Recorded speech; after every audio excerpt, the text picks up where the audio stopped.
Premiering today. What's that cool dude? Meet the hippest monster around. Queen Flan. He's my pet monster. Showtime.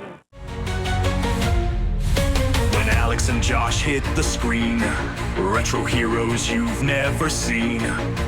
Ninja Turtles battle hard, Power Rangers raise their guard. He-Man on a quest so bold, with Ghostbusters fighting ghosts so cold. My pet monster in the fray, come watch it all on Saturday. Slash Trax Saturday mornings, Alex and Josh take you soaring. Jump into the past, it's revealing. Retro wonder, it's so thrilling.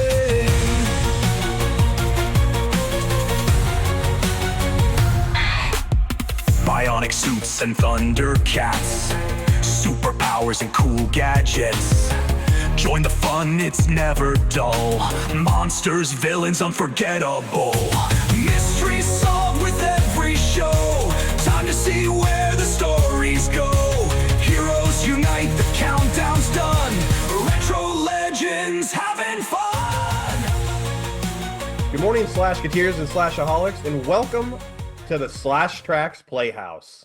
I'm Alex Vanover from the Slash Trax Network, and joined by me, riding shotgun, in the search for B-Store, and Monzi, the 80s slasher librarian himself, Mr. Josh LaRue. Howdy, howdy. Can you hear that thunder? Oh my God, it's loud. It's like the monsters are trying to come out of the portal here, and it's causing a thunderstorm.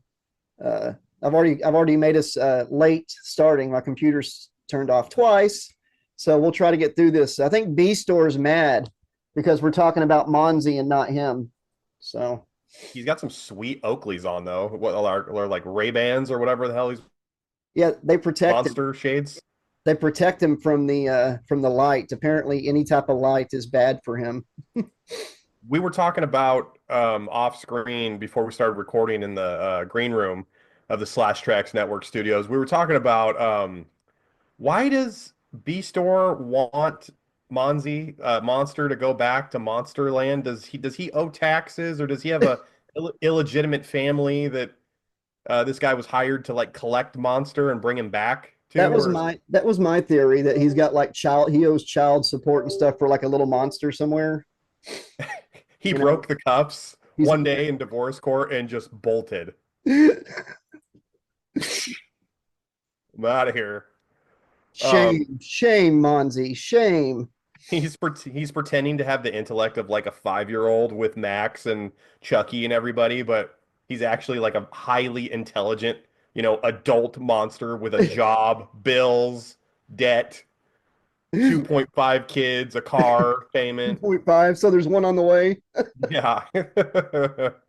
Slashketeers and Slashaholics. This is season 1, episode 5, and it was only a 13 episode run in total for My Pet Monster the cartoon. Yeah. The original air date for this episode, which is The Masked Muncher, which is Josh's second favorite My Pet Monster episode, because we didn't want to start out with the absolute just lockdown goods. we wanted to have the second best, so we had some anticipation, some build up for Monster Cookies, right, Josh? Yes. The Monster Cookie episode is my favorite, but it's sadly I found out, because I'm looking at it through monster colored glasses, it was only like the second part of a 2-part episode, and their episodes are only like 20 minutes long, so it's like 6 minutes of the episode. But I remember it as being like a lot longer, but I was like 4. So yeah, just an epic. Yeah. You just remember it being like Titanic sized length, Scarface, Godfather level length. Yes, and I think I just figured out who B-Store is. It just came to me. He's Monster's brother-in-law. He's working for Monzi's wife, who sent him on a mission to collect her no good, dirty, rotten husband, who's been running from his 2.5 kids and all of his obligations in Monsterland. That's it. I need to leave. I don't want 2.5 kids. Me want snacks. We want snacks. Yes. Me no want kids. Okay, so the original air date for this episode, Josh, was October 17th, 1987. I had just turned 4, and the 80s slasher librarian, mini 80s slasher librarian, Mr. Mini Josh LaRue, was 3? I would have been 3. Yeah. 3 years old? 3 years old. Yeah. So this show only ran for like 3 or 4 months in its entirety, like in its entire first, show run. And it's crazy. We didn't tape any of them in our house, Josh. The Vanover household definitely didn't have these in our video library. But I remember these episodes airing for sure, and I caught 1 or 2 of them. Yeah, they reran some like a year later or something, like on some block on Fox or something. I do not remember. I know that you could rent them, and it's like every VHS came with like 2 episodes. I remember renting them a lot. And I remember when I got one of my pet monster dolls, it came with a VHS of the 45-minute live action mini movie, which we got to cover that in the future. Because that's the one that broke little slasher librarian's heart. Because at the end, it sets up B-Store coming into the story. And at 4 or 5 years old, I never understood why the sequel never came out. I waited, I was like 7 before I realized it's not coming. It's not happening. You're still waiting. You're still waiting. If I ever had the money, I would make a fan film just to tie it up. Did it have the same characters from the series, the cartoon series in the movie? No, and that weirded me out as a kid too, because instead of Max being the owner of a doll that comes to life, it was Max goes to a museum. And the curator is like this really mean. He's like a villain. He's kind of like the neighbor in the cartoon that has the poodle, but he's meaner than that, and he has no poodle, I think. Anyways, Max sees these statues that were brought over that they had just found and brought to the museum. Like one's Monzie, one's B-Store, and there's like this tall, skinny one. And Max gets left behind, and the statue's eyes light up, and it possesses him. And anytime Max gets hungry, he turns into Monster, which the makeup effect is pretty good for like a little, not even straight to video. It's like straight to doll. It came with the doll. And the mean curator's trying to catch him the whole time because he brought the statues over and he knows what they can do. And he wants to like make a lot of money off of Max or something. And Max beats him, gets away, can't prove that he's a monster. And at the end of the movie, the curator goes up to the B-Store statue and even says, B-Store, possess me or something. And his eyes light up and it freeze frames as the curator's eyes start glowing or something. And I was like, no, because I thought I thought we were going to get B-Store like the cartoon. And I waited till I was like 7, 3 or 4 years for a sequel before I finally realized it's not happening. We're in the 90s now. It was 1991 by the time you realized it wasn't coming. Yeah, we already had a Ninja Turtle 2 sequel, Ninja Turtle Part 2. I was like, yeah, I don't think Monster's coming. But if I had the money, I would make like a fan film just to finish the story up. Yeah. But I look forward to us reviewing that. I want you to see it. It's free to watch on YouTube, actually. I think I've seen pieces of it, but I don't remember the plot at all. It starts with the Monster Mash. Okay. Oh, well, then I already like it because I like 8-bit anything with the Monster Mash in it. I might be one of the only people that likes Return of the Living Dead Part 2's version of the Monster Mash, which plays at the end of the movie. So that's a deep cut right there for Slashaholics. A deep cut. There's a guy that does that with WCW. Huh? Are you the curator? Are you the keymaster? Do you have Bonzi? Do you have his 2.5 children? It's funny. It's funny, man, because at the beginning of the movie, it's like an 8-bit Nintendo game intro with Monster Mash playing, but they never made a My Pet Monster video game, and everything back then was on Nintendo. So it kind of blows my mind that there was never a video game for it, and that would have helped that would have helped Monzie make some royalties to send home to his babies. And maybe they made a My Pet Monster video game for like a PC or something. Maybe we'll have to look into that. I'll have to look that up. Or Atari. Josh, let's get into some of the background information for this episode. There's a whole lot of it, I bet. There, I did some digging yesterday. Director Laura Shepard. She did directed 27 episodes of Care Bears, 26 episodes of one of our favorite shows, Tales from the Crypt Keeper. And Tony from Hack the Movies, he likes that. He's watching it right now. 17 episodes of Babar, which is I only watched Babar if it came on after a show I actually wanted to watch. The elephant? Was that I the fat elephant? assed up off the couch. What? Was that the elephant? I guess who had like a little crown and a little suit. Yeah, I remember that. Okay, okay. I would only that was like basically Gullah Gullah Island to me. Like I would only watch it if it was on after something I wanted to watch and I didn't want to get up and turn the channel. That was Eureka's Castle for me. I like. Did you not like Eureka's Castle? I watched it if it came on after something, but I was never like into it. Unbelievable. We're done. She did one episode of My Pet Monster, but it says one episode of My Pet Monster, but that's incorrect because she's listed as the Boogie Board director, but she's also listed as the director for this episode. Yeah, So yeah. that's incorrect. The original run, which we talked about, was only from September 12th, 1987 to December 19th, 1987. I think that was just to sell the dolls. I think it was just a commercial. I guess. 4 months though. That's not a big window of time. The dolls came out in 1986. Well, This came out in 87.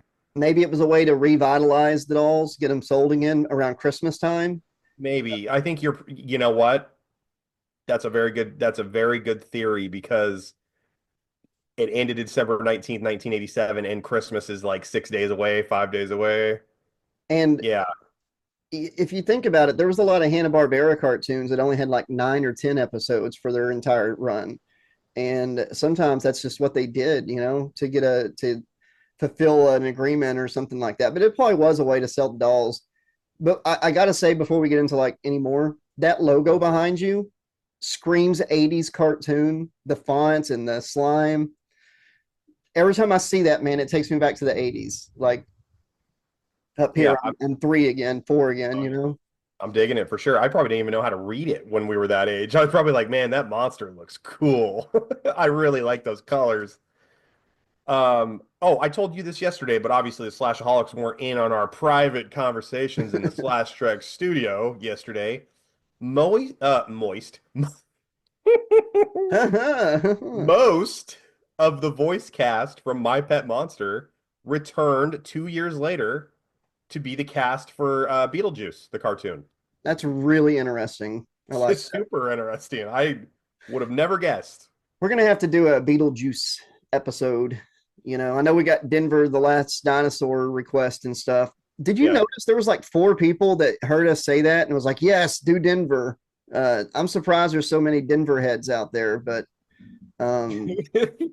Beetlejuice would be cool too. I think that's I've got the entire series on DVD. So I think that I don't know if there's just that many Denver the Last Dinosaur fans. Maybe the fans they have are just extremely vocal about it. maybe because that just shocked me. The last episode we did of the Saturday mornings, we had mentioned maybe doing Denver the Last Dinosaur, and like 4 or 5 people were like, yes, do Denver. Yeah. I even mentioned, it's like, we don't have to do the pilot first. We could just do some random, another fun episode of the show.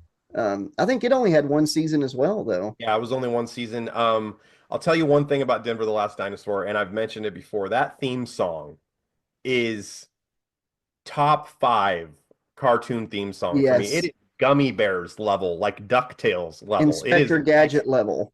Yeah, it is chef's kiss. Excellent. There's one problem I have with the song for Denver the Last Dinosaur. What? That it's One not problem. longer? That it's not No. longer? That's one. As an adult, I've got a problem. As a kid, I never noticed it. As a dad, I noticed it. Okay. I'm gonna Okay. sing the lyrics real quick. Denver, the last dinosaur. He's my friend and a whole lot more. He's hanging out with kids. He's their friend. I need more information on this whole lot more. What do you mean he's your friend, but he's a whole lot more? Yeah, Like, and then the next set of lyrics is from the hot jungle. The hot emphasized twice. I don't know, man. Denver's not wearing pants. He's got the Winnie the Pooh syndrome going on. He wears a Hawaiian shirt when he's playing guitar, but no pants. So he's aware of what clothes are. He just chooses not to wear pants. Let's say that Right. we both had kids, okay, and they're hanging out together, Mhm. and they come home, and we're both like, "Hey, we saw y'all had a new buddy out there playing. You know, he's a Mhm. little bit older than y'all though." And they're like, "Oh yeah, that's our friend Denver. He's our friend and a whole lot more." We would have some questions. I'd be like, take me to Denver's house immediately. Yes, I want to know what this whole lot more is about. But no, I I'm gonna didn't do mean to some, ruin the show, people. But yeah, yeah, I'm gonna be doing some dinosaur hunting later on in the afternoon with or without my child. Um, I just pictured Denver like walking into a house to hang out with some kids, and like Chris Hansen's there waiting with some iced tea. Denver comes in with a Domino's pizza, because all those guys come in with pizza. He's like, Yeah, I'm just their friend and a whole lot more. I bring food. just take a seat over there, dinosaur. Just take a seat. Did you Have a bring seat. condoms? Yeah, dinosaur condoms. Okay, Josh, Yes. 37 years, 5 months, 18 days ago, little Josh LaRue was at his house at his Arkansas villa, the LaRue estate, waiting patiently for a brand new episode of My Pet Monster, and this is what he got that Saturday morning. Josh, I want to talk to you real quick about what was going on. We're gonna play a little game. We're gonna do top 10 TV shows All right, of let's the do it. 1987-88 season. Okay. Roseanne. No. Cheers. Cheers is correct at number 3. Keep going. Number three. 87. Oh, there's so many shows. Night Court. Number 7. You're correct. Okay. Excellent. Different Strokes and stuff was before that. Full House. Full House. No. I thought it was it 87 or 89. That might have been Full 89. House was on. It just wasn't in the top 10. Okay. Oh, okay. I just had one in my head. Wow. I just had it in my head and it's gone. I said Cheers and and Night Roseanne wasn't Court. in the top 10 yet. That's crazy. No, I don't think Roseanne premiered till like 88, 89, right? Yeah. Growing Don't quote Pains. me. Don't quote me. Growing Pains. Yes, number 5. Uh Charles in Charge. No. Different Strokes. No. Punky Brewster. I don't know that Punky Brewster was ever a top 10 show, even when it was in its prime, but Okay. definitely not 87, 88. I think that's about all the shows I can really remember. All right. 7 or 88. I got a few of them though. You did. You got 3, which is amazing. Number 1, Bill Cosby himself. Cosby Oh, Show. the Cosby Show. Yeah. Okay. Number 2 blows my mind. I would have never guessed this in a million years. It's an extension of the Cosby Show, A Different World. Number 2. Oh, what about Family Matters? Was it out yet?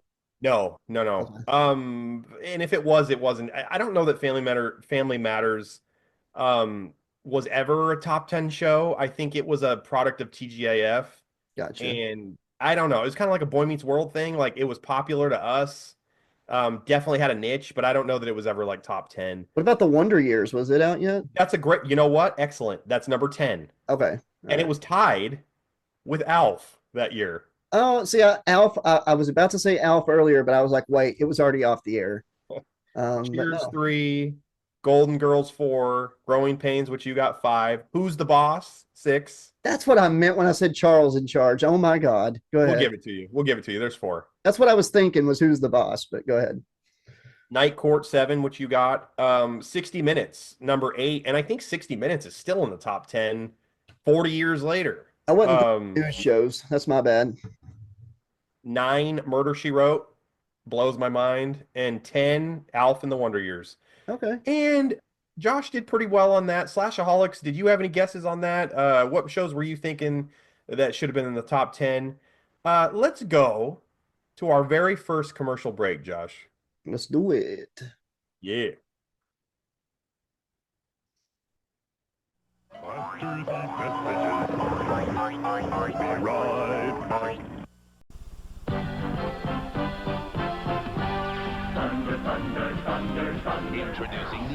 mutant warriors. Ratero, Vulture Man, Groom the Destroyer. Battle against Lion-O and the new Thundercat allies. Hatchiman, Snowman, Tuska Warrior. The battle is on for the Sword of Omen.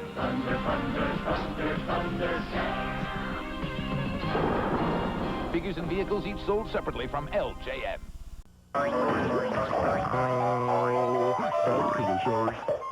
Thundercats. I want all those Thundercats toys. I only have 3 right now in my collection as an adult collector. I have Lion-O, Mumra, and Panthro. Have you seen that SNL skit where they come to life? His doll, he makes a wish a kid does while he's playing with Thundercat toys. Oh yeah, yeah, and like they want to have sex with each other or something. Like, And with the mom and stuff, yeah. yeah, I just Thundercat. Wait, thunder, thunder, thunder. Oh, He's like, "What's this? What's this?" I do remember that. Saturday Night Live sometimes is just dynamite. Sometimes it's real hit and miss for me, but sometimes it's really funny. Josh, let's do top movies at the box office now. In 87? 87. Okay, Mannequin. No, but I want to. I did it a little different. Okay, I did it a little different. Top 3, I did standard top 3, but then I listed ones that you and I would be interested in, just for random, like what number they were and what they made. Okay. Okay. So what was the number 1 grossing movie at the box office for 1987? And it's not Mannequin. Shit, 87. I really don't know what the top grossing one would be. What's the genre? Give me the genre. Action comedy. Lethal Weapon 2. No, but it is a sequel. It is a part 2. Die Hard 2. No, but you're even kind of closer. It is a part 2. Yeah, and it has someone from Saturday Night Live, which is funny because we were just talking about SNL. Oh, Beverly Hills Cop 2. Nailed it. Done. Got it. You got it. You did it. 153 million in 1987, which in today's money got to be close to $500,000, or got to be close to $500 million, because I think it's like $1, $3 to every $1 back then. Wow. Number 2, Josh, is a war movie. I really don't know on the war movie. You're gonna have to give me that one. Platoon. Ah, that was 87. Wow. Okay. Yeah, 87. 136 million. Number 3.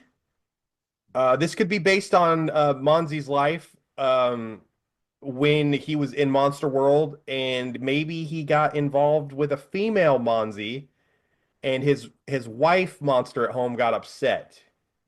What movie was this? 1987 thriller classic.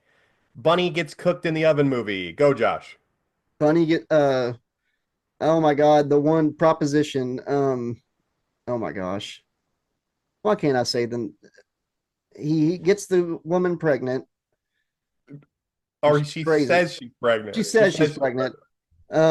Proposition. Why can't I think of the word? Indecent Proposal. No, it's Fatal Attraction. Oh, Fatal Attraction. I got it mixed up. Go ahead. I will not be ignored, Dan. I like the Family Guy version of that. It's fun. It's funny. 125 million. And I believe that those were the only 3 movies that grossed over $100 million in 1987, by the way. Wow. Everybody was taking their family to go see the fun, comedic, family-friendly movie Fatal Attraction in 1987. Fun for all ages. Number 20, Josh, of the year. The number 20 highest rated grossing movie at the domestic box office was a horror movie, Josh. What horror movie was the highest grossing horror movie of 1987? It's either The New Blood or Nightmare on Elm Street. I guess that would be the Dream Master. Dream Master was 88. So it would be the Dream Warriors. You're correct. Okay. Dream Warriors made $44 million on like a budget of like $7-8 million. Yeah, they all did. Even Freddy's Dead did pretty good. It made a ton of money, and a lot of people don't understand that like New Line Cinema would have never been able to make Lord of the Rings had Freddy Krueger not propped up that studio for years. It's the house that Freddie built. Yeah. And believe it or not, Slash Tracks Network, when we started in like 2019, 2020, you know, My Pet Monster, Denver the Last Dinosaur propped us up for years. You know what I mean? Uh, Slash Tracks, uh, getting sidetracked, Ira Hayden interview, alone paid for all the stuff we do at Slash Tracks Network. Hey, that as bad that interview might have been a little awkward, but we actually were part of breaking news to horror websites over that Oh interview. yeah, because of Ira saying he was part of the new Ghostbusters Afterlife. Yeah, we were the source on that. That's pretty cool, you know. Yeah, but I'm just saying, I didn't say anything, Josh. I just said that he was part of the reason we still exist today, because that was just such a money making and just Oh, huge success. I'm still getting residuals from that. Yeah, Residual. I didn't say it was residual money, but it's residual something. Heartburn. res residual ick. No, residual awkwardness has washed over my body. Um, Number 65 is a favorite of mine. 65. Number 65 for the year, made $17 million. Masters of the Universe. Oh, what was the budget? 20? It definitely lost money. And 1987 was the year the Masters of the Universe toy line completely collapsed on itself, and there wasn't a 1988 toy line. That was it. I think one of the reasons Masters of the Universe did so poorly is not because they brought him to Earth, like Beastmaster 2. Nothing like that. I think the reason it did so poorly at the box office is, and I'm not calling people stupid when I say this, okay? Even though the toys were called Masters of the Universe and the cartoon was called He-Man and the Masters of the Universe, they didn't call the movie He-Man. Mhm. If they had called the movie He-Man, a lot more kids would have known that it was He-Man and would have wanted to go see it. But a lot of kids didn't even catch, little kids. I didn't catch the Masters of the Universe stuff. I didn't know that was a He-Man movie at all. I mean, I didn't get to go see it in theaters anyways, but when I watched it, I was like, oh, it's He-Man, Yeah, I definitely knew, but it's only because my family to this day was a He-Man household. Like my mom, probably credit all that to my mom. I'm sure she was aware of what was going on. She had Us Weeklies and People magazines all over our house. She was probably very aware of the casting process for He-Man, probably a full year before it was even announced. I'm sure she was abreast of all that stuff. Well, there's, there's Um, there's just a big chunk of casual family, you know, families out there that don't really. oh yeah, If yeah. if the movie was called He-Man and the Masters of the Universe, I think a lot more parents would have taken their kids to see it. I think you're right, and I also think the fact that there's never a part of the movie where he like lifts his sword up Yeah, and says like by the power of Grayskull, I have the power and he's just He-Man. transforms. Yeah, and just transforms him to He-Man. He's just always He-Man. It's Yeah. like I think part of the reason kids, at least me, I love it when the Power Rangers morph. I like it when Monzi on My Pet Monster turns into a lifelike monster. He almost morphs himself when he Yeah. rips the cuffs. I like that secret identity thing. I like that. And who was like the little dwarf guy that has the key thing? Like, was that supposed to be the? It was supposed Huh? to be like an Orko ripoff because Yeah. they didn't have the budget or the CGI or anything to like, the technology to make an Orko. Well, it had Man of Arms and stuff in it. Like, Yeah, but Orko floated throughout the whole movie and did magic tricks. They're like, screw that. Like we're just making like an elf that is a key master and loves eating barbecue chicken. it's Uh, like almost like somebody's like, let's put He-Man in the real world and just have gags the whole time. Like, because the parts that happen on Eternia were the best parts of the movie. He-Man versus Mr. Strickland from Back to the Future. Yep. Yep. It's such an interesting casting. Courtney Cox is like a main character for some reason. Still love the movie. I've got it on VHS. I have it on VHS and Blu-ray, and if I ever find it on DVD, I'll complete the holy trinity of Masters of the Universe releases. Number 81, Creepshow 2, $14 million for Oh 87. yeah, and it had a small budget too, so that's cool. Oh, Creepshow 2 made money that year. Josh, we talked about this off camera. Gallon of milk, loaf of bread, dozen eggs all went down from 1986 when we did Pee Wee. This is 87. Yeah. Um, and all the prices went down barely, but they did go down because you said what? Why did you say all the prices went down? Almost went into a recession. Yeah, yeah. Yeah, I'm pretty sure. Um, Let's Gallon see. of milk was $1.07, loaf of bread was 60 cents, dozen eggs was 86 cents, and they were all down. It was all cheaper to buy that stuff in 87 than it was 86. That's crazy. That's good. I mean, that I'm sure people appreciated it, but money was harder to make. So Hmm. Yeah. Let's do top three selling pop albums domestically, and then let's do the biggest wrestling pay-per-view, and then we'll go into the commercial break and we'll start dissecting the actual episode. okay. It All would have right. been WrestleMania. Let's see, 84, 85. WrestleMania 4 was probably the wrestling pay-per-view. WrestleMania 3. Was it 3 and 87? Okay. Yeah. Yeah, yeah. Let's see here. And what was the other question?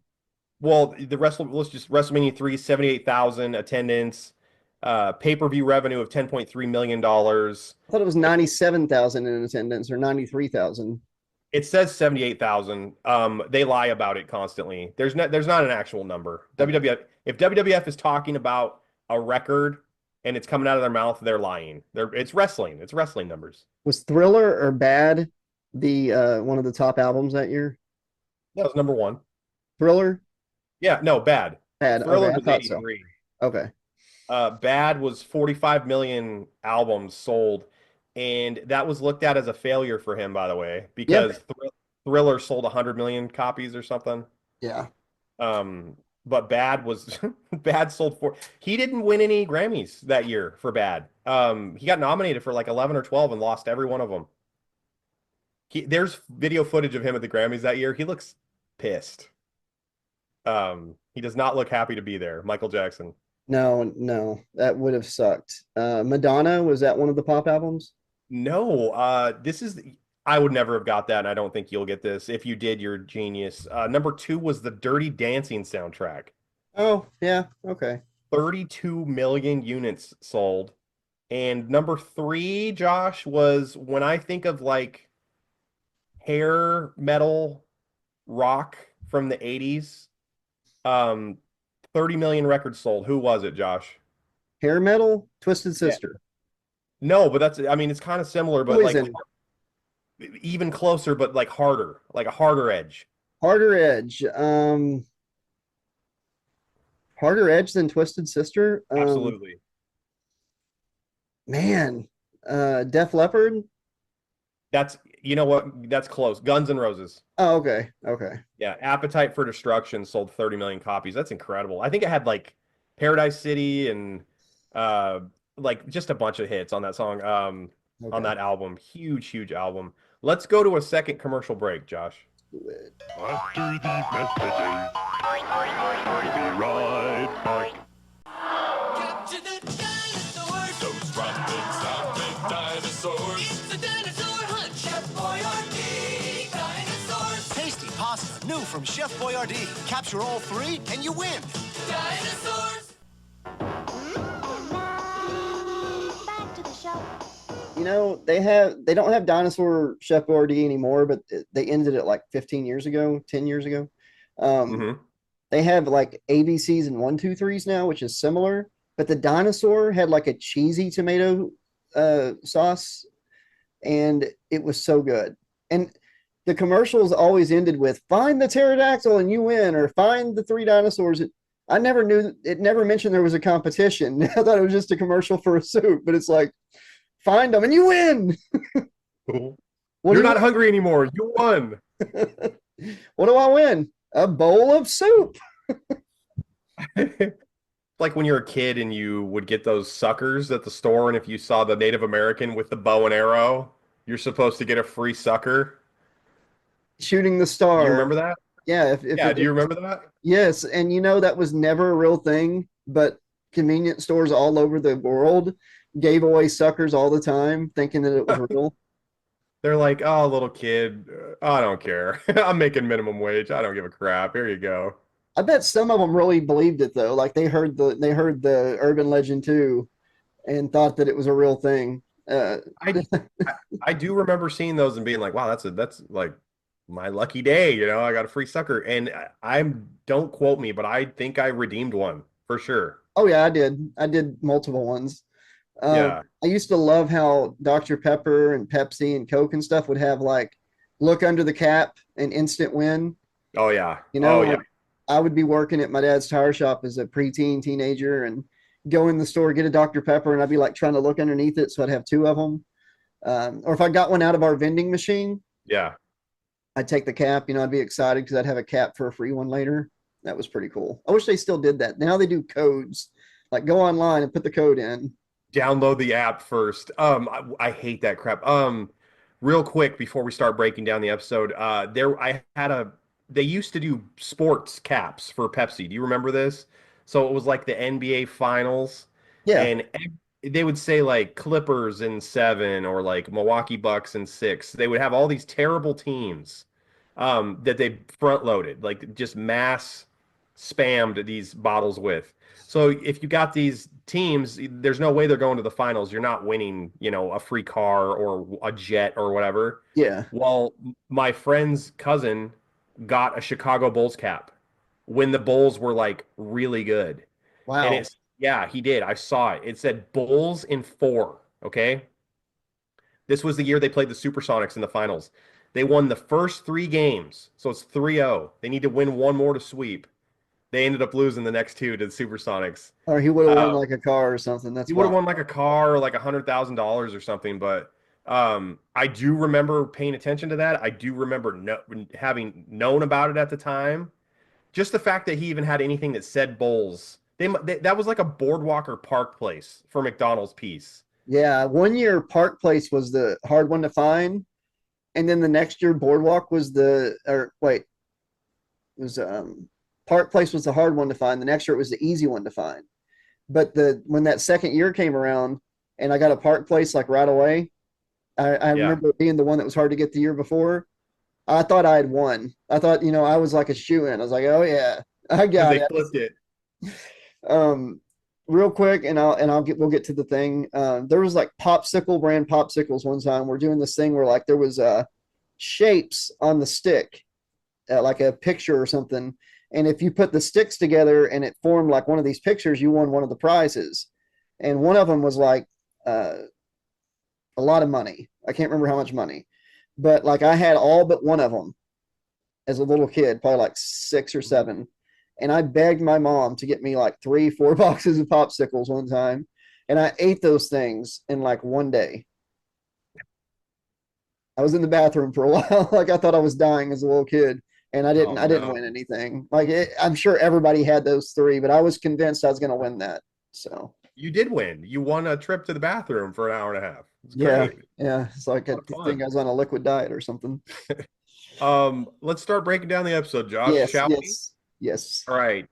Chucky, who is the little kid with the flat top, dark hair. We all know him if you've been watching the show. He loves competitive eating, right, Josh? Yes. Obviously he does. Yeah, this is a plot point that has never been brought up before or since in the show, the series run. Chucky is practicing his competitive eating at the grade school cafeteria during lunch. Monster is under the table begging Max, who's his best friend, the blonde-haired kid, for food. How do the people in this cafeteria and the teacher not see Monster underneath this table? He wants snacks though, and all like the snacks are what, banana peels? Banana peels, the actual cafeteria like tray, garbage, bread, just whatever. I want snacks, man. No. Well, here, you can have one more, but that's it. And then after he eats it, he's like, here's another one. Where'd he go? Yeah, he's going to actually hand him a real snack, an apple, when he's heading out to the dumpster. It's just a table, so how's he not seen? Max folds, gives Monster a tray full of crap. Monster sees a dumpster outside, which we just said, and heads out for another meal. Out of nowhere, the bully Leo shows up, so we're expected to know that Leo and Chucky hate each other, I guess. Takes Monster away from Max. A major bet is made, Josh. Leo, he calls him, what does he call him, Worm? He says, William. Calls him William. And so it's basically you can't call me Worm anymore versus you can have Monster. But Chucky didn't agree. Leo just threw those terms in out of nowhere. Yeah, yeah. And then Yeah. he could have kept Monster, but he's like, here, hold on to this. Yeah. Didn't shake hands with him on this though. He totally screwed him. And he has a ringer. He has a ringer. Yeah. So Chucky thinks Leo is going to go against him in the big pie eating contest. Leo is a cheater. We've already established he's a piece of crap. Brings in a ringer. Has a cheeseburger on his shirt, so he must be good. Jumbo Jim shows up and squishes a giant burger or sandwich or something into like a gumball size piece of food. There's no food left. Yeah. He just got it all over the place. Yeah, eats it real quick, and then he asks for dessert. So Chucky is in for some hell. He pulled it out of a lunchbox, Yeah. and when he opens it, it's like twice as big as the lunchbox somehow. His mom was just an expert at closing that lunchbox, obviously. Like she's like leaning on it, she's like folding it into the box and like clip.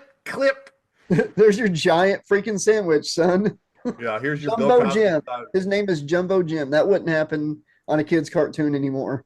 Why? Oh, because he's fat. They don't like shaming him. Yeah. His name would be Slim. I have it, yeah, because he's not slim, right? Let's go to our third commercial break because things are starting to heat up, and Jumbo Jim has oh shit, here comes Bongo. Let's go to a commercial break. Let's do it.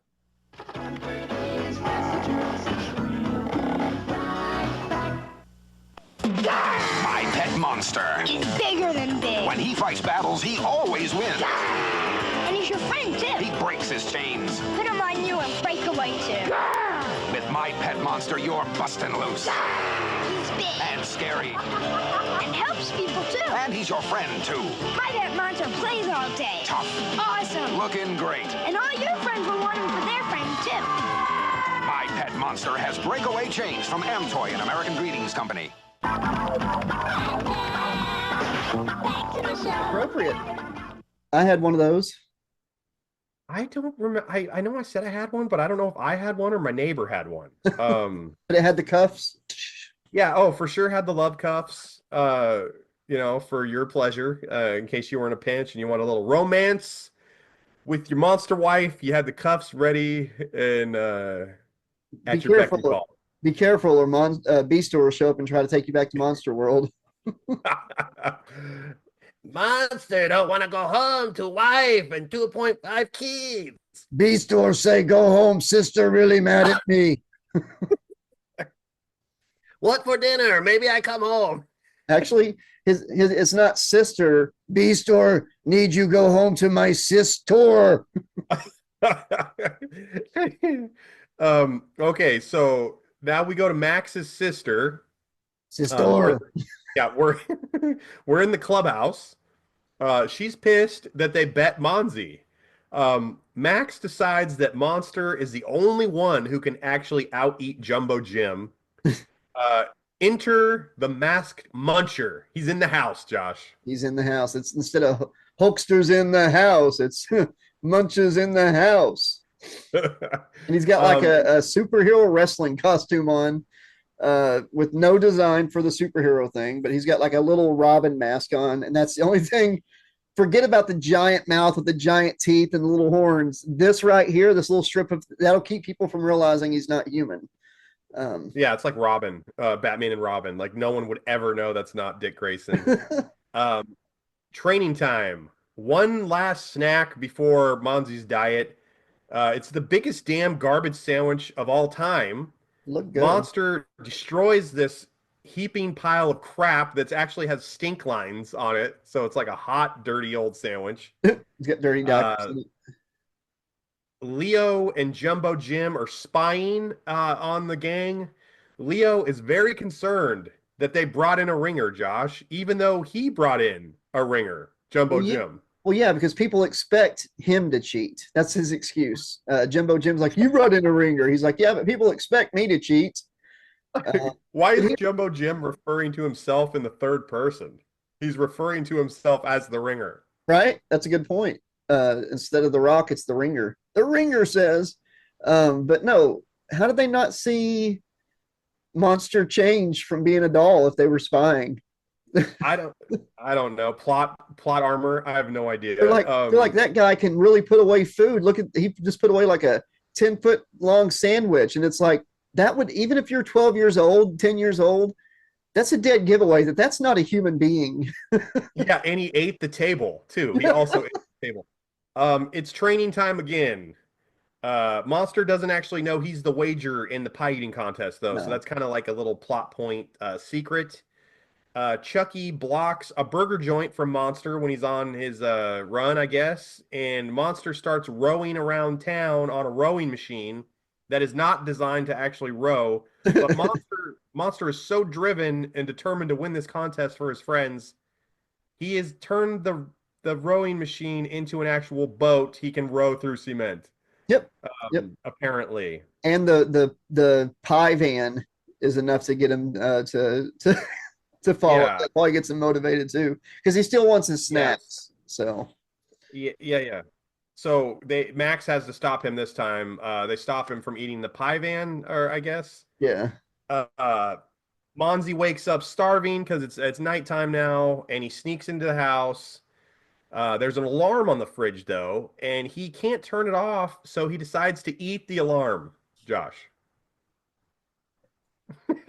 And every time he moves, the alarm goes off.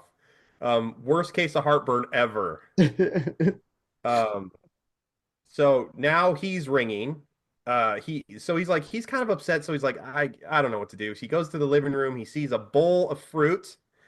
And Josh, what happens with the bowl of fruit?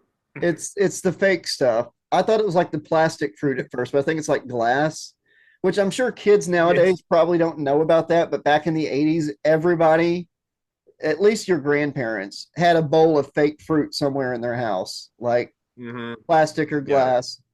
But yeah, he tries to eat it and it busts in his mouth, and he's like, the. I thought, it's garbage almost. I figured he would have liked it, but yeah, it's not real. So he needs to go find food. And Jumbo Jim and Leo, who Leo is like the perfect 80s bad guy kid, by the way. Like the sleeveless shirts, the headbands. He looks like a ripoff of Stallone, except for he doesn't have dark hair. He's like that is a Stallone ripoff. I promise you. I thought he looked like a young version of Dennis from Always Sunny, in a way, Glenn Howerton. But yeah, so they trick him and they're gonna feed him. I guess they went and bought a bunch of hamburgers or something for him because they took him to the burger store, right? Yeah, well, what happened was Monzy ate the fake fruit and he decides he's going to go out on the town and look for food. Yeah. Right.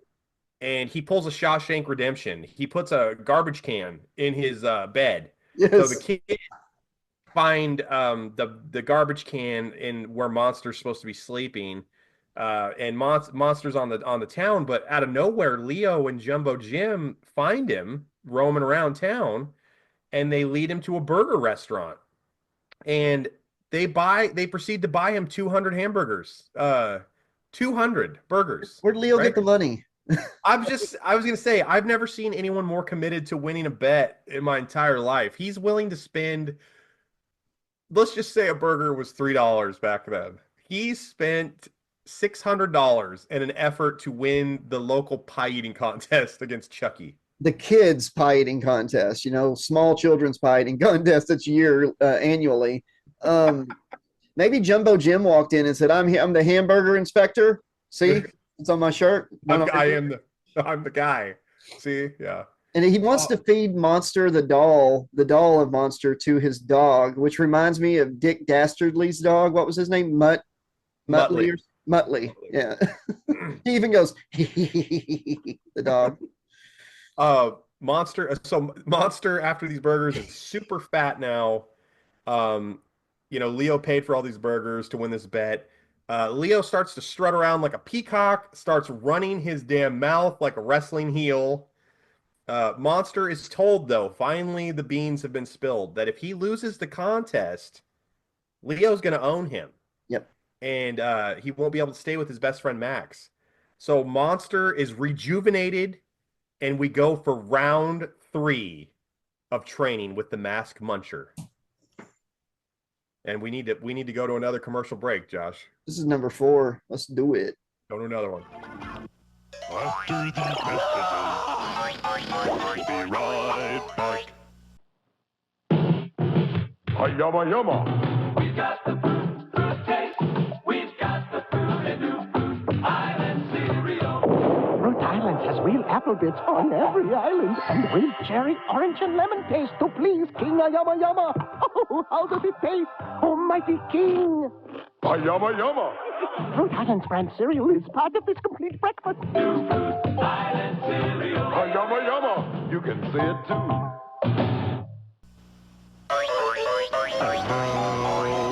Back to the show. Damn, I want some cereal right now. Yabba yabba. Well, it is Saturday morning. You should be in your pajamas with cereal sitting in front of the TV watching us. God, I would kill for some island fruit punch cereal. Or not, it's not. I don't. Island cereal. Yabba yabba. Okay, back to the plot. Monster destroys 48 raw eggs in a blender. Josh, 48 raw eggs? How much would that cost now? Like $1,000, More than the burgers. right? 200 burgers. Yeah, for real. Monster crushes a pie. They're timing him now. He just ate the eggs. They want to see how fast he can eat a pie. He eats it in record time. Training is going incredible. Lots of running on a full stomach, though. So he's eating, he's crushing all these food items, but he's also running miles upon miles around town. Josh, how is Monzi not crapping his pants or puking during these runs? Because he's monster. He wants snack. Got snack in his pants. He's a monster. But no, yeah, this is gross. The eggs, everything. I'm just telling you, man. From a guy, I exercise every day, and if I ate a heavy meal before I ran out the door, I would have to be sprinting back home within like 10 to 15 minutes because I'd have to go to the bathroom. Yep. There's no way. And he doesn't have any pants on, Josh. No. So be everywhere. He'd have it in his fur. hopefully Leo and Jumbo Jim are spying at that time and following him really closely, and Monster leaves a little bit of Monzi on them. What if he had? What if it hit him after he's cuffed and turned back into a doll? Is he in there just like, oh, let Monster out? He's stuck. He's frozen in the feeling of having to take a dump. As soon as the cuffs come off, he grabs his pants. Get out of the way. Monzi has to go to the bathroom. Okay, so now here Monster and the gang show up to the pie eating contest. It's finally nut cutting time. He's at full power. The Mask Muncher, if he was a video game character, he is 100% on the life bar now. He's thin again, ready to go. But here come fucking Leo and Jumbo Jim again. This broke my heart. This scene broke my heart, by the way, what you're about to say, because Monster thought he was doing good for his friends here. He really did. They create on the fly a fake pie eating contest. They assemble a different stage. They somehow cooked like 300 pies on the fly in like 5 seconds and put them in a red wagon, like a what were those wagons called? Radio flyer. Put them in like a radio flyer wagon, like stacked up like 25 high, and it's like just stacks of pies in this wagon, and they tell them that's the contest. Yeah, so the Mask Muncher is in the contest by himself, I guess. Crushes every pie, saves the day. He doesn't have to go live with Leo now. Chucky's no longer going to be called Wayne. Living the life. Monster win? Yeah, no, Monster. You step into my office because you're fucking fired. You blew it. And Leo, his costume is gone now. Like, yeah, they had to see that, right? Like, because he gets so big and fat and everything. Yeah. And his costume's gone. He just got like the little bandit mask is all that's left. But they still think it's a person. Yeah, that's why That's what happens when a human being eats that many pies. They automatically grow that big. Yeah, Right in front of exactly. you. Exactly. I think he grew that big just from the gas he was holding in when he ate the eggs and the burgers, and then they turned back into a plushie. How did he afford all those pies, all those burgers, all those everything? Like, I don't get it. Dude, one thing I respect about Leo is when he hates somebody, he's all in.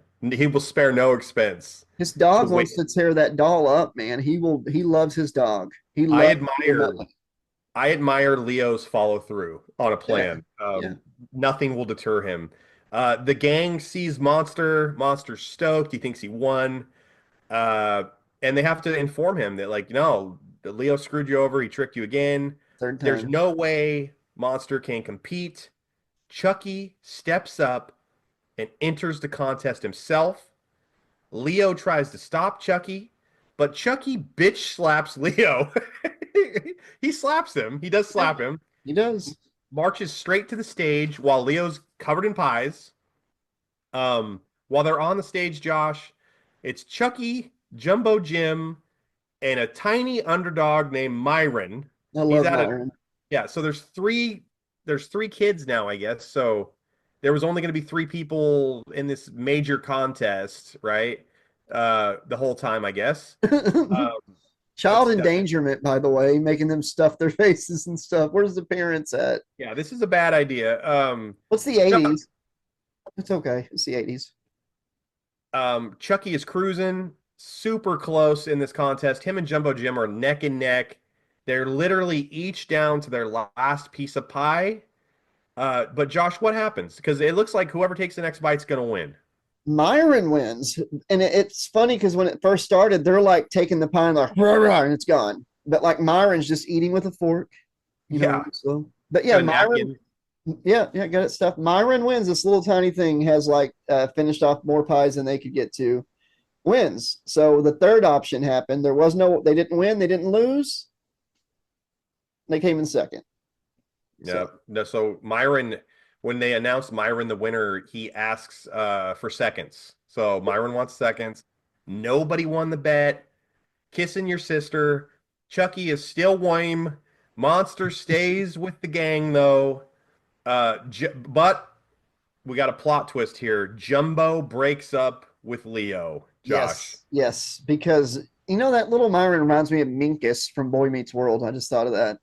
Ooh, good call. He looks like Minkus from season 1. No, Leo is like saying, "I'm gonna get your doll anyways," or something, and Jumbo Jim's like, "No, anybody can put away that much pie." It's like The Rock. Anybody can eat that much pie.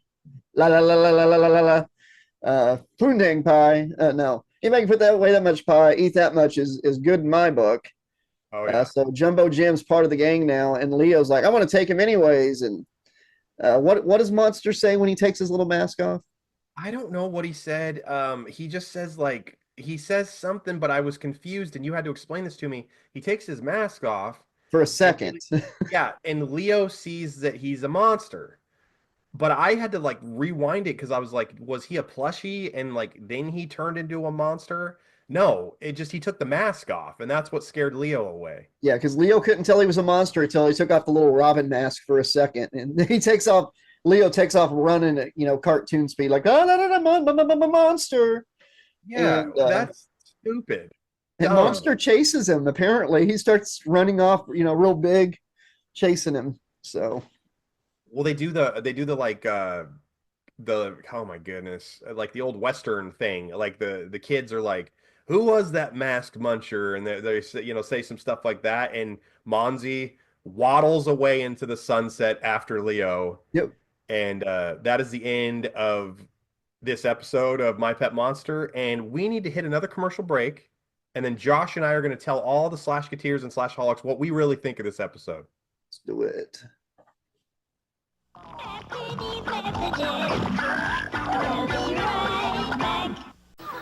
a monster pet! What's that? A monster pet has puppet action. Chain up for action. Get a monster pet. There, tough. But monster pet's a good pet, too. And so friendly. But look out. They'll get you. Uh-oh. Beware of monster pets. My Monster Pets have puppet action features. Part of a My Pet Monster collection, each sold separately with breakaway chains from Amtoy.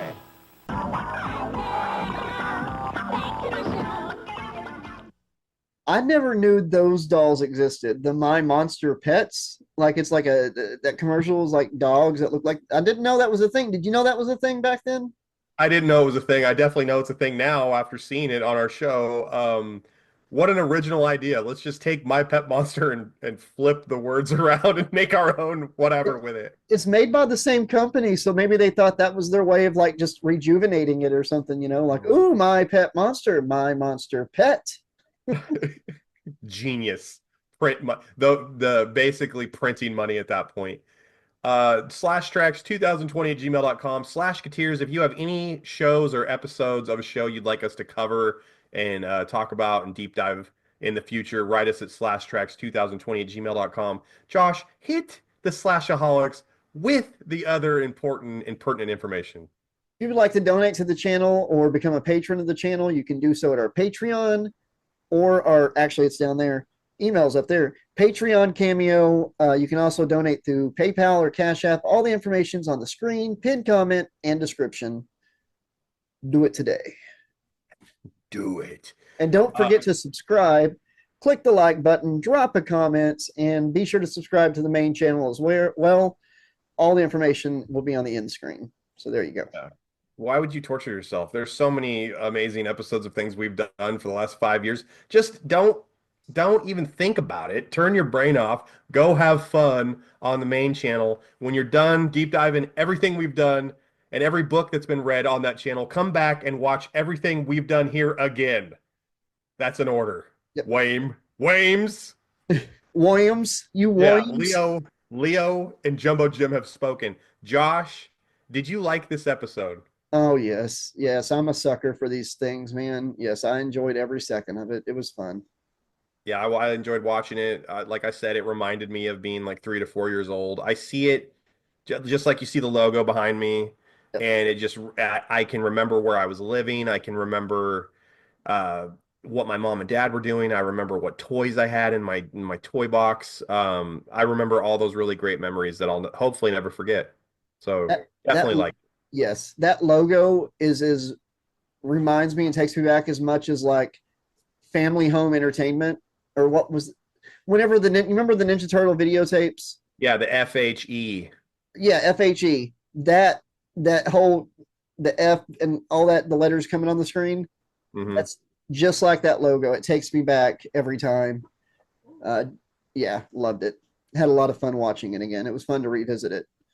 When I was younger, like when we were younger, like My Pet Monster and Mad Balls were like for some reason got intertwined with me. They were just such similar products. Yeah. Whenever I see a My Pet Monster, like the actual stuffy, or if I see a Mad Ball, I'm just like, man, I want to buy that, but they're so expensive. Maybe one day. Yes. Okay, what do we got here? Oh, did you like the plot? Did you follow the plot? You like it? Yes, it was very fantastical, but I liked it. It was funny.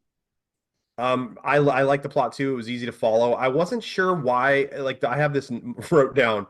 I'm not sure why Leo was so willing to like bankrupt himself or just completely screw himself over financially to win this bet. Right. Interesting. Yeah, definitely. I remember watching this as a kid on VHS and stuff, and every time I saw Jumbo Jim, I wanted a hamburger because of his shirt. You're like, man, if I could just somehow get to McDonald's, though. Happy Meal. Oh, a Happy Meal. Happy Meal. For sure. There's a photo my brother just sent me of me and my parents, or my parents and I had just gotten a Happy Meal. I'm like 3, and I'm in between them, and my head is like in the Happy Meal looking for like what toy I got, Great photo. Great time to be alive. Yes. I have one note. It said about the plot. I feel like they stretched the material out quite a bit on this episode. I feel like the episode probably could have been like 10 minutes shorter. Yep. Probably could have been one of the shorter episodes they used to do. Yep. 2-parter. Yeah, maybe a little bit too long. I don't know that we needed Monzi to train 3 different times. He had more training montages than Rocky did in Rocky 4. Right. I mean, for real. I mean, come on now. Favorite parts, least favorite parts. Go, Josh. Favorite parts were the pie eating contest. Anytime there was like food involved, I don't know, just that's what takes me back, like the garbage sandwich and stuff. The least favorite parts were like just the dragging stuff out. The same gag over and over of him like going out to train, but going out and then chasing food. That was my least favorite. or when the big guy like takes out that giant sandwich and like smushes it into like a little ball where everything's all over the ground. He throws in that and it's like, oh, we're never going to be able to out eat him. All he had left was like a little ball of bread at that point. But yeah. Oh, hey, speaking of that, like if he could crush that gigantic sandwich down like a diamond, basically, how is that thing moving through his insides and his colon and stuff? Like he's going to have a major blockage or a bowel situation later on. Seriously. Yeah. Yeah. I mean, if the sandwich at all goes back to its normal size while it's inside of him before it's digested, Jumbo Jim is going to be jumbo dead. Yes, he's gonna have a jumbo heart attack. Yeah, jumbo twisted bowel, like Elvis, R.I.P. So what do I have? Favorite parts. I love how much Leo hates the kids and how far he's willing to go for a grudge. Not a big fan. Probably my least favorite part. Not a big fan of Monster's personality in this episode. It's very one note. He wants to eat. Snack. Yeah, he will do anything to eat. I get it. I got it. We all got it. Yeah. You like to eat. We got it. They just hit that nail on the head and just kept hitting it and hitting it and hitting it.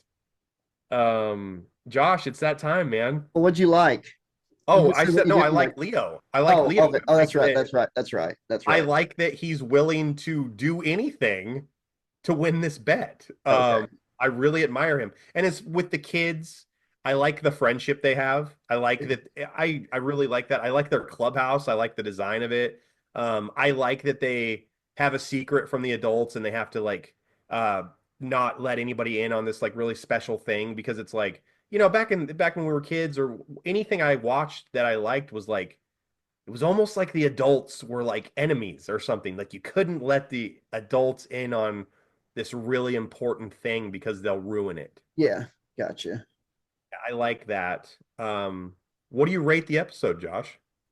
Two garbage dumpsters. I mean, is it garbage dumpsters or it's how many trash cans? So 4 trash cans is the best.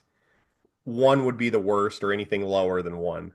I would say like 2.5 trash cans, because it's my pet monster. It took me back. It was my second favorite episode as a little kid, but there's much better episodes. There really are. Like the cookie one is a lot of fun, and it's only like 8 or 10 minutes long. So I'm going to give it 2.5 trash cans. I wish I could give it more. I give it 2 out of 4 trash cans. They dragged it out way too long. Not enough plot to carry 22 minutes. So in doing so, they had to do the same gag over and over again, and they also didn't develop Monster's personality enough yet. Those things being said, 2 out of 4. Wish I could give it more. Probably will give other episodes we do in the future a higher score. If you're scoring at home, Slashketeers, that's a 2.25 out of 4. Not the best episode we've ever reviewed, and definitely not the worst. No. Josh, it's that time of the show, man. End the show. Thank you all so much for watching. We really appreciate it. Hope you enjoyed this little trip back to Saturday morning with Slash Trax. Be excellent to each other, and go grab yourself a snack. I can't do it. Monster wants snack. Monster wants snack. Say goodnight, Alex. Good night, Alex. Need snack. Mahalo, Don. Gotta dance to the funk.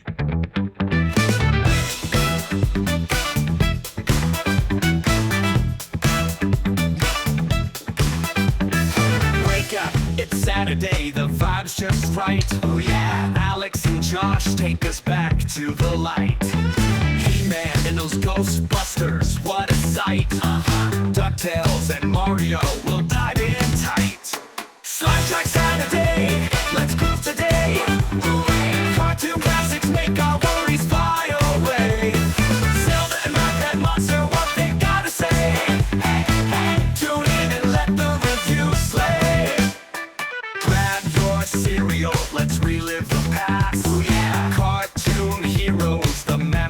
blast. Alex and Josh got the humor, it's a blast. Kick back, enjoy, have a blast fast. Slash Track Saturday, let's groove today. Cartoon classics make our worries fly away. Zelda and my pet monster, what they gotta say. Hey, hey, tune in and let the review slay.